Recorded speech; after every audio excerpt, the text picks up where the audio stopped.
नमस्कार मित्रांनो, मराठी क्राईम स्टोरीमध्ये आपलं स्वागत आहे. आजची सत्य घटना आहे उत्तर प्रदेश राज्यातील जबलपूर जिल्ह्यातील बदलापूर पोलीस स्टेशन अंतर्गत हलवाई नावाचं एक गाव आहे. याच गावात संदीप गौतम उर्फ चंद्रदीप गौतम आपल्या परिवारासोबत राहत होता. संदीप गौतमचं वय आजच्या घडीला 27 वर्षाचं आहे. वडिलाचं नाव लालजी गौतम, वय जवळपास 60 ते 70 वर्षाचं. या गौतमला 2 भाऊ आहेत, मात्र ते मुंबईला काम करतात आणि त्याच ठिकाणी राहतात. या संदीप गौतमचं लग्न 2019 मध्ये झालेलं होतं, म्हणजे 5-6 वर्षापूर्वी झालेलं होतं. जवळच असलेल्या गावातील वंदना नावाच्या मुलीसोबत लग्न झालेलं होतं.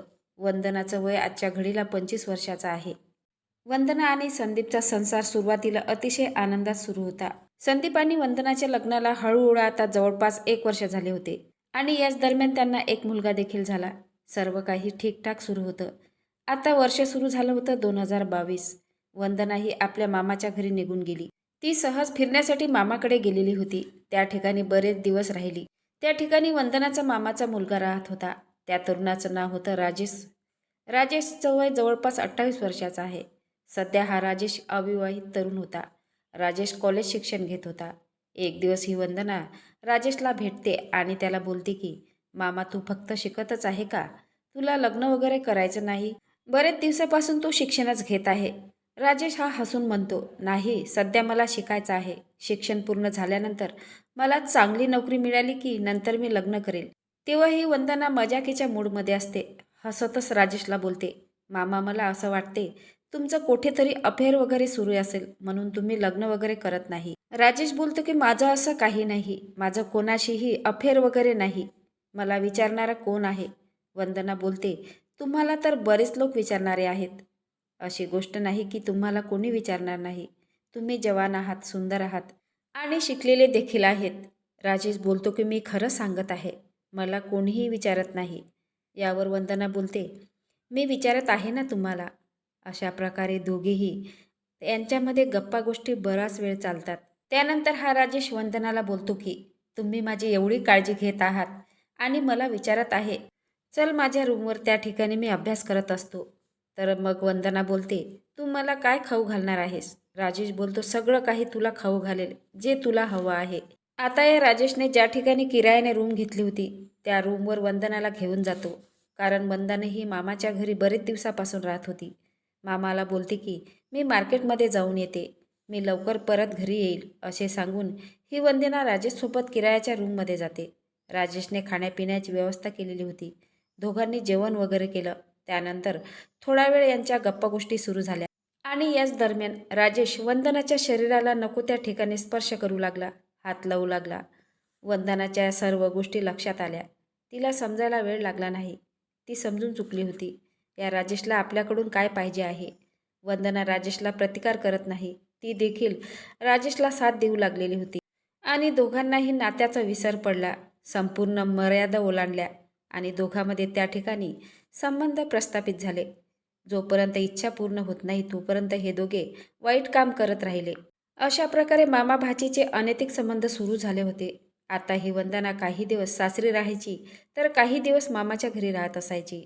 या वंदनाचे मन सासरी लागत नव्हते. पतीवरचं प्रेम देखील संपत आलेलं होतं. या मामाच्या प्रेमात वंदना आंधळी झाली होती. तिकडे पती संदीप शेतात दिवसभर कष्ट करत होता, जेणेकरून आपलं घर खर्च व्यवस्थित चालेल. संदीपला अजिबात कल्पना नव्हती की आपली पत्नी आपल्या पाठीमागे असे वाईट कृत्य करत आहे. आता हा प्रियकर मामा राजेश वंदनाच्या घरी जाणं येणं वाढलेलं होतं. वंदना राजेशला मामा म्हणून हाक मारायची. त्यामुळे पती संदीपला अजिबात मामा भाचीवर कधीही संशय आला नाही. राजेश हा जेव्हाही संदीपच्या घरी यायचा तर संदीप हा शेतात निघून जायचा. इकडे वंदना ही राजेशसोबत संबंध बनवायची, मात्र संदीपला अजिबात शंका आली नाही. असेच काही दिवस निघून जातात. 2022 पासून मामा भाचीचे अनैतिक संबंध सुरू झाले होते. आता 2023, 2024 आणि 2025, आता 2026 सुरू झालं होतं. 2026ला वंदनाला पुन्हा एक मुलगी झाली. संदीपला 2 मुली आणि 1 मुलगा झाला. सगळं काही ठीकठाक सुरू होतं. वंदनाचा पती संदीप गौतम हा एक दिवस मित्रासोबत बसून दारू पित असतो.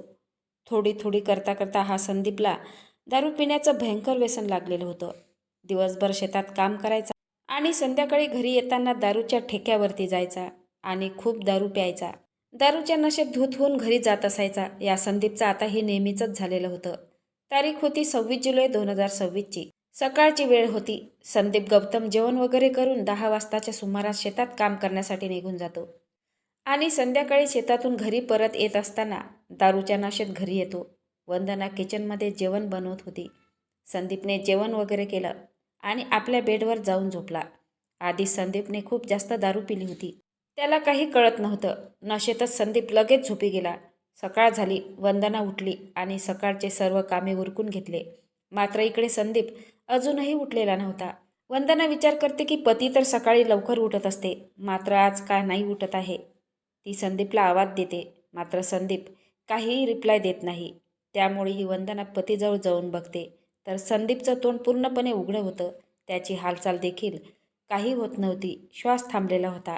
हे सगळं बघून वंदना घाबरली. ती जोरजोरात रडू लागली, ओरडू लागली. वंदनाच्या ओरडण्याच्या आवाजामुळे शेजारी पाजारी लोक धावत आले. संदीपच्या घरात येऊन बघतात तर संदीप गौतमचा मृत्यू झालेला होता. पतीच्या शेजारी बसून वंदना जोरजोरात आक्रोश करत होती, रडत होती. आणि इकडे संदीपच्या 2 छोट्या मुली आणि एक मुलगा देखील जोरजोरात रडत होते. या घटनेची माहिती वडिलांना देखील कळवण्यात आली. वडील देखील मुलांचा मृतदेह बघून रडू लागतात. मात्र सर्वांना प्रश्न पडला होता की शेवटी या संदीपला नेमकं झालं तरी काय? अचानक कसा काय याचा मृत्यू झालेला आहे? वंदना ही रडतच सांगत होती की संध्याकाळी शेतातून येताना संदीपने खूप जास्त नशा केलेली होती. त्यामुळे असं वाटते की दारू जास्त पिल्यामुळे मृत्यू झाला असावा. लोकांना देखील वाटलं अलीकडे हा संदीप जास्त प्रमाणात नशा करत असायचा, त्यामुळे या संदीपचा मृत्यू झालेला असेल असे सर्वांना वाटत होते. आणि काही लोक हळहळ व्यक्त करत होते. संदीपची 3 मुलं खूप लहान आहेत. त्यांना दुनियाची समज देखील नाही आणि मुलाचे वडील या लहान मुलांना सोडून गेलेले आहे. किती वाईट घडलं आहे. असं कोणासोबत घडू नये अशा प्रकारे चर्चा करत होते. आणि वंदनाला देखील सांत्वन करत होते. 3 मुलं लहान आहेत. तू या मुलांचा सांभाळ कशी करशील? जे झालं ते झालं. तुला या मुलांना सांभाळायचं आहे. शेवटी दारूची नशा खूप वाईट असते. वंदना सतत रडत असते. गावातील काही महिला येत असतात आणि संदीपला बघून निघून जात असतात. अशातच गावातील एक महिला येते आणि बोलते, संदीप तर आता या दुनियेला सोडून गेलेला आहे. मला संदीपचा शेवटचा चेहरा बघायचा आहे. नातेवाईक असतात ते संदीपचा चेहरा दाखवतात आणि एकीकडे संदीपच्या अंत्यसंस्काराची तयारी सुरू असते. आणि अचानकच त्या महिलेचं लक्ष संदीपच्या गळ्यावर जाते. संदीपच्या गळ्यावर नखांचे ओरबडण्याचे व्रण स्पष्ट दिसत होते. ती महिला आपल्या पतीला बोलते की संदीपच्या गळ्यावरती नखाचे व्रण आहेत. मला असं वाटते की संदीपसोबत काहीतरी घडलेलं आहे. त्या महिलेचा पती लगेच बदलापूर पोलिसांना फोन करतो. बदलापूरचे पोलीस निरीक्षक कुलचंद पांडे आपल्या टीमसह घटनास्थळी पोहोचतात. इकडे संदीपच्या अंत्यसंस्काराची तयारी सुरू होती. पोलिसांनी संदीपच्या मृतदेहाचा पंचनामा केला आणि मृतदेह ताब्यात घेऊन पोस्टमॉर्टमकरता पाठवून दिला. त्यानंतर पोस्टमॉर्टम रिपोर्ट येतो तर सर्वांना धक्का बसतो. संदीपचा गळा आवळून हत्या केलेली होती हे स्पष्ट झालं होतं. आता पोलिसांना प्रश्न होता, संदीप हा एक गरीब शेतकरी होता. संदीपची हत्या कोणी केली आणि का केली असेल? आणि आता सुरू होतो पोलिसांचा तपास. संदीपचे वडील लालजी गौतम पोलिसांना सांगतात की साहेब, माझी सून माझ्या मुलासोबत नेहमी वाद घालायची. पती पत्नीत नेहमी वाद होत असायचे. वडिलांची ही गोष्ट ऐकून पोलिसांना वंदनावर शंका आली. पोलिसांनी वंदनाचे कॉल डिटेल्स वगैरे तपासले. त्यावेळी स्पष्ट झाले की ही वंदना मामा लागणारा राजेश याच्याशी ती तासनतास बोलत असायची. आणि ज्या दिवशी संदीपचा मृत्यू झाला त्या दिवशी राजेश आणि वंदनाचं लोकेशन देखील एकच दाखवत होतं. आता पोलीस लगेच राजेश आणि वंदनाला उचलतात आणि पोलीस ठाण्यात घेऊन येतात आणि त्यांची चौकशी सुरू होते. मात्र सुरुवातीला दोघेही काही सांगत नव्हते. पोलिसांनी पोलिसी खाक्या दाखवताच दोघेही पोपटासारखे बोलू लागले आणि आपली संपूर्ण कहाणी पोलिसांना सांगायला सुरुवात करतात. साहेब, माझे आणि राजेशचे 2022 पासून प्रेम संबंध सुरू होते. कधी कधी राजेश हा वंदनाच्या घरी देखील येत असायचा.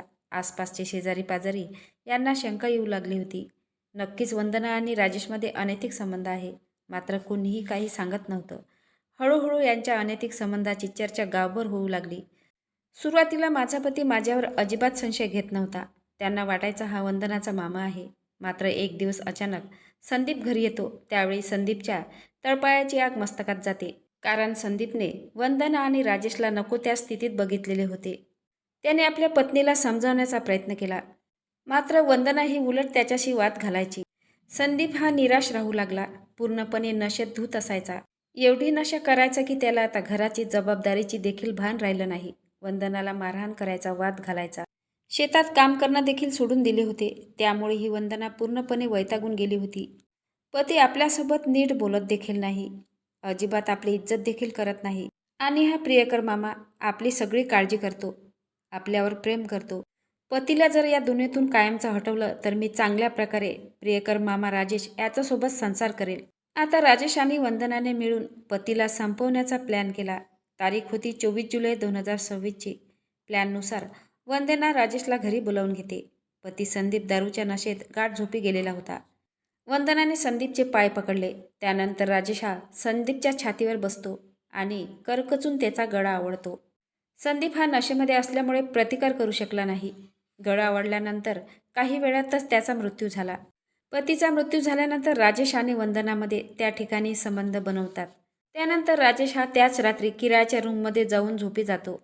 इकडे वंदना सकाळ होण्याची वाट बघू लागली. जसं सकाळ झाली, वंदनाने ड्रामा करायला सुरुवात केली. रडायला सुरुवात केली, ओरडायला सुरुवात केली. मात्र हा ड्रामा तिचा पोलिसांपुढे टिकला नाही. तिला वाटलं कधीच आपण पकडल्या जाणार नाही. मात्र मित्रांनो, गुन्हा हा कधीच लपत नाही.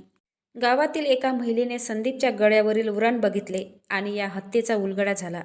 पोलिसांनी राजेश आणि वंदनाला अटक केलेली आहे. दोघांनाही न्यायालयात हजर केले. त्यानंतर तुरुंगात पाठवण्यात आलेले आहे. मित्रांनो, 4 वर्षाचा मुलगा आणि केवळ 2 वर्षाची मुलगी अनाथ झाली. अनैतिक संबंधामुळे या महिलेने सुखी संसार उद्ध्वस्त केला. वडील देवाघरी गेले, आई तुरुंगात गेली आणि 2 चिमुकले अनाथ झाली. या घटनेबद्दल तुमचं मत काय आहे ते नक्की कमेंट बॉक्समध्ये सांगा. नवीन असाल तर चॅनलला सबस्क्राईब करा, लाईक करा. भेटूया पुढल्या व्हिडिओत. जय महाराष्ट्र.